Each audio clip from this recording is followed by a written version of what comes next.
Hello, welcome to another show of Expat Living. Well, for many Vietnamese who have to stay away from the country for a while, they often have special feelings about their homeland. But it's not only the Vietnamese but also some expats who spend their time here in the country. Vietnam has become an important part of their life. Philippe Bouler, a French nicknamed Mr. Festival, has produced and provided consultation for over 50 festivals around the world, including the Huế Festival in Vietnam. Spending much of his time traveling from one country to another, Vietnam is still the destination that these Frenchmen can never forget.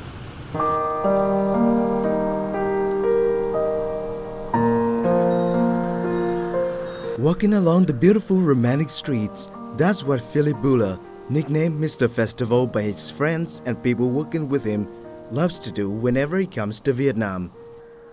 For the past 30 years, he has been traveling so many times for various art projects in the country. Although he did not intend to go to Vietnam at first, he fell in love with the country as soon as he arrived, and later visits strengthened the bond between him and Vietnam.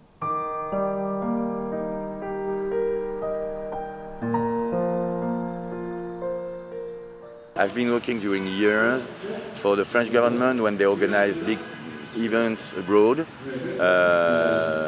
So they asked me many times to organize for them. And in '84, it was my first travel to Vietnam to organize the first French festival for a long time. So I came in '84 to prepare the thing. So we made a small French puppet festival with 3 companies in Ho Chi Minh, Hanoi, and Hai Phong. And we had good relation with the public, very good relation with authorities. So they proposed me to come the year after. So I came in the year after with another show, a show of my own company. And then I started to fall in love with this country.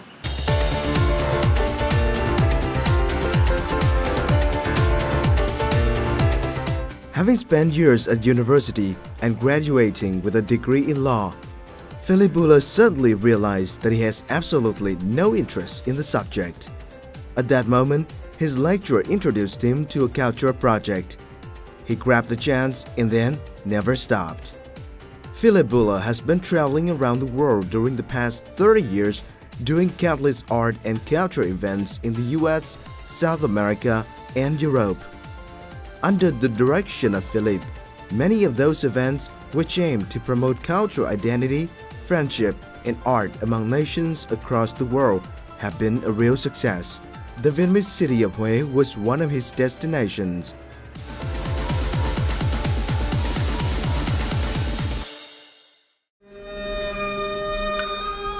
Unlike many of the cities he had visited, Huế wasn't a hustling and bustling place with thousands of neon lights and an exciting nightlife.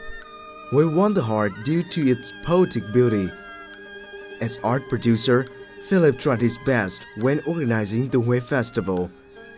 It's been a decade since he first arrived, but the memory about the old days has yet to fade.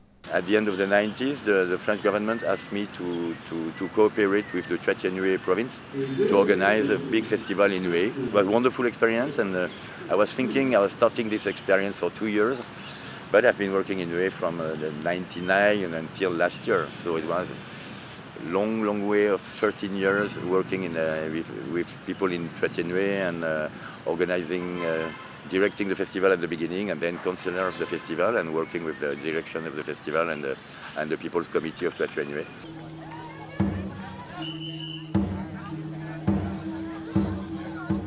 Apart from his experiences and expertise after decades working as a culture event producer and director, Philippe brings out the best culture features he can find. Considering culture identity the most important features for any festival, Philippe recreates all the traditional cultural features in the event, but also incorporates international features, making the event more internationally recognized. The Carabos Fire and Light Troupe that he invited is one example. To meet the success, I think the festival must have a very strong identity. It depends on the place, of course, of the image of the city, but also of the project, the artistic project. And I think many new festivals in Vietnam, they still don't have the artistic project.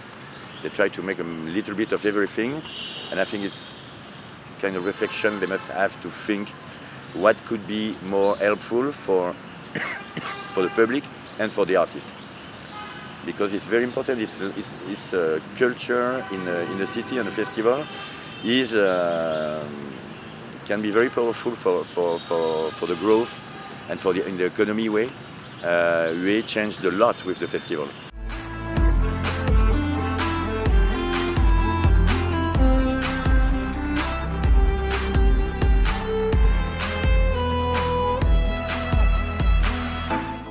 There are a huge range of festivals organized at different times across Vietnam every year. However, the Huế Festival is still one of the most awaited and internationally recognized. The reputation about the festival has drawn more tourists to Huế and brought about many changes to the city. And Philippe Bouler could be proud that he plays a part in that process.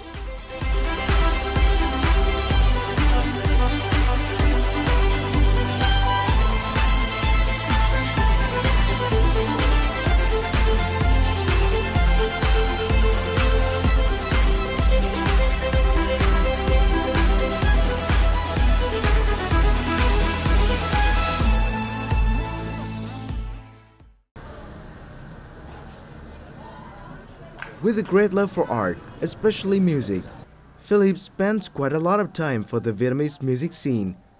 For the past few years, Philippe realized some changes in Vietnam's music industry, and from that, he can sketch out plans for future cooperation between Vietnamese and international artists. For the last 4 or 5 years, you have a very strong movement of young designer, people making images, video, photographers, painting, theater, dance, music in Hanoi. New spaces, new artists, young artists with very clever, a lot of imagination. I think you have a very good new generation of artists in Vietnam. Đêm qua anh mơ bóng khuya xưa bước em trở về, đường rơi bóng mát đến đón em khi tan trưa, nước mắt rơi lòng bùi ngùi mình duyên nhau, nghe tiếng mơ say gió xoay cuốn lá thu bay bay. In the Vietnam's music scene, Lê Cát Trọng Lý is a phenomenon. Moving to Ho Chi Minh City and touring around small stages and cafes, Lý caught the attention of audiences with her ability to play different musical instruments, compose her own music, and develop a unique performing style. She then had access to bigger stages, successfully built up her brand name, and won several important prizes. Philippe Bouler noticed this young girl and then found her. He was quickly captured by her talent and then decided to invite her to join in his projects. They are living with me now. Lê Cát Trọng Lý has attended quite a number of events that Philippe has organized. He even had plans to launch her career further to places outside Vietnam. For me, the young artist the most interesting is Lê Cát Trọng Lý because she's really amazing. And she's young, still very young, but she's so professional. It's just amazing. She's ready to make tour in everywhere in Europe, in the United States, everywhere you want. She's been working years, and now she's really at the top level, and she can play very different things. Em biết ông cũng 5 năm trước rồi, 4-5 năm trước. Tình cờ gặp ông ở trong một cái quán cà phê nhỏ em hát ở Sài Gòn. Và sau đó thì cái mối liên kết giữa em với ông thì vẫn cho đến những sự kiện làm việc với người Pháp thì là ông là người đại diện chính. Em thì chỉ đơn giản biết đó là ông là người, thứ nhất là ông rất là tốt với mình và rất là dễ thương. Thứ hai em là người làm việc hết sức và không có chịu đầu hàng. Và ông rất sáng tạo. Cũng nhiều lúc cũng khuyên mình những cái lời khuyên nó rất là quý giá, là ảnh hưởng đến cái sự nghiệp của em. And for Lê Cát Trọng Lý, Philippe's devotion to art and his strong bond with Vietnam are what she's most impressed by. Ông này chắc kiếp trước là người Việt rồi, tại vì ông đã đến Việt Nam 25 năm trước. Và ông cứ thích làm ở Việt Nam, làm những cái sự kiện, những cái mơ ước của ông là làm những cái sự kiện mà làm người ta phải ngạc nhiên, làm những người ta vui và phấn khích. Và ông là một cái nhà sản xuất quốc tế. Ông làm việc ở rất là nhiều quốc gia. Việt Nam là một trong những quốc gia mà ông gắn bó lâu nhất.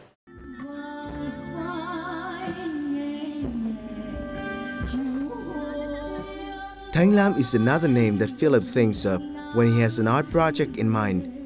Knowing about her since the 90s, the French producer is quite sure that she's the right candidate for his festivals, which are aimed at cultural exchange he's going to organize in the coming time. I met Trinconson in the middle of the 90s, and we were discussing about art and about culture, music, and the present and future of Vietnam. And one day he introduced me to two very young ladies, Ong Nhung and Thanh Lam, and he told me, okay, this is the future of Vietnam. So since this moment, I'm following from far away the career of both of them, and I saw they are at the top. And my project here was to propose French and Vietnamese music mixed, and everybody singing in a different language and in a different kind of music that they used to do. And it was the main idea was an homage to the female voices, feminine voices. So, of course, Thanh Lam has a very special voice. I like her voice, so I invite her naturally. Recently, Philip contacted with Thanh Lam for an appearance at the Ooh La La Music Festival, an event that celebrates the 40th anniversary of diplomatic relations between Vietnam and France. Though the festival was cancelled, Thanh Lam was impressed by his professionalism in production. Tôi tin tưởng là ông Philip đã có rất là nhiều kinh nghiệm mà sản xuất những cái chương trình, và ông đã làm Festival Huế, rồi cũng làm rất là nhiều chương trình lớn, và tôi hy vọng rằng ông sẽ tạo ra một cái sân chơi cho công chúng Việt Nam. Falling on the date of the state funeral for Vietnamese General Võ Nguyên Giáp, the Ooh La La festival this year was cancelled. But this was not the end for Philip. For now, several ideas about the next shows have already come up, and he will soon come back to Vietnam to realize those projects expected to take place later this year. We prepare a show for December and October, for 13th and 14th of December in Independence Palace, Reunification Palace in Ho Chi Minh. It will be with a show, musical show, with a composition of musicians from Barcelona in Spain. So it will be a new experience she accepts to do, and I think is that the way I told you before, for the young artists to open their mind, to discover different culture, people from Spain or from South America, and trying to do together. Coming to Vietnam, Philip loves to spend his time with friends, enjoying some Vietnamese food inside a small eatery near where he stays. That would ease his feeling of missing when he stays away from the country. Almost 4 months a year for 12 or 13 years. I came many times. And if I stay more than 3 months in France without coming in Vietnam, I'm very sad. I want to come back. No, it's true. And many countries I like in the world, but I go once every 2 years or 3 years. That's enough. I like so much Vietnam that for me it's important to come very often. With a bond deepening with the country and the people, Philip looks forward to every trip to Vietnam. He may be French, but he's welcome here in Vietnam, the place where he feels at home.